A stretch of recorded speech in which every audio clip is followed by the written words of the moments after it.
তুমি কি কখনো জানবে কিভাবে সারাদিন তোমার প্রোফাইল খুলে বসে থাকি আমি? কখন কোন পোস্ট শেয়ার করেছো, কাকে কোন কমেন্টের উত্তরে কী বললে, সব আমার জানা। তুমি কি বোঝো তোমার টাইমলাইনে নিমেষে পাড়ি দি মাইল খানেক?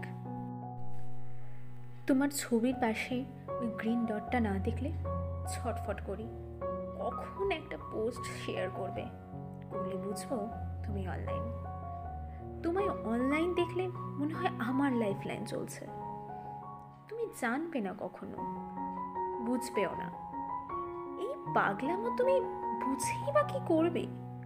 আমি নিজেই বুঝে উঠতে পারলাম না। এ কি প্রেম? না, প্রেম তো নয়। তোমার সাথে আমার দেখা হয়নি কখনো, প্রায় 20 বছরের দূরত্ব। হতে পারে একটা ইন্টারফেস স্ক্রিনে রোজ তোমাকে দেখি, বলা বাহুল্য তোমার অ্যাকাউন্টকে দেখি।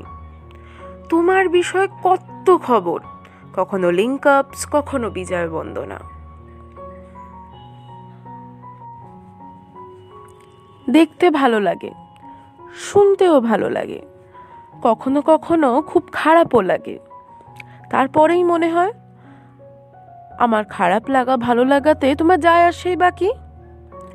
তুমি কি জানো, আমার মতো একটা নির্গুণ মানুষ তোমায় কোনো আশা ছাড়াই চোখে হারায়।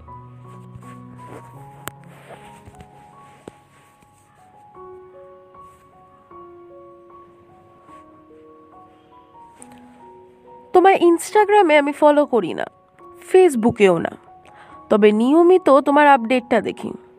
হ্যাঁ, রিসেন্ট সার্চের টপ মোস্ট 3 এর মধ্যে তোমায় পাওয়াই যাবে।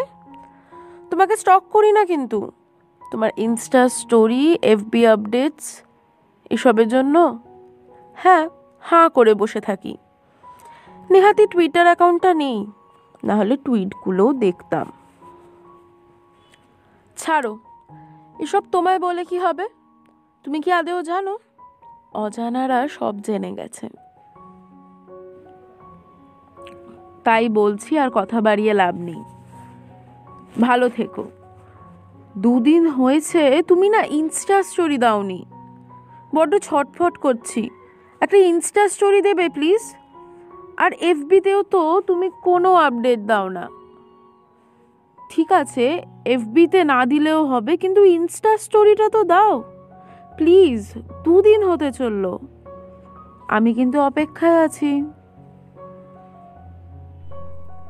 আজকে আপনারা শুনছিলেন অ্যাঞ্জেলা মহাপাত্রের পরিচালনায় এবং কণ্ঠে প্রেম তো নয়। সহপরিচালক অন্বেষা বন্দ্যোপাধ্যায়, শীর্ষক অন্বেষা বন্দ্যোপাধ্যায়, সাউন্ড এবং video editing Mrinal Roy, poster editing Mrinal Roy, ideation Angela Mohapatra, গল্প লেখায় Angela Mohapatra, release handle Suprakash Biswas, গল্পের সূত্রধার আমি অরুণিমা দত্ত।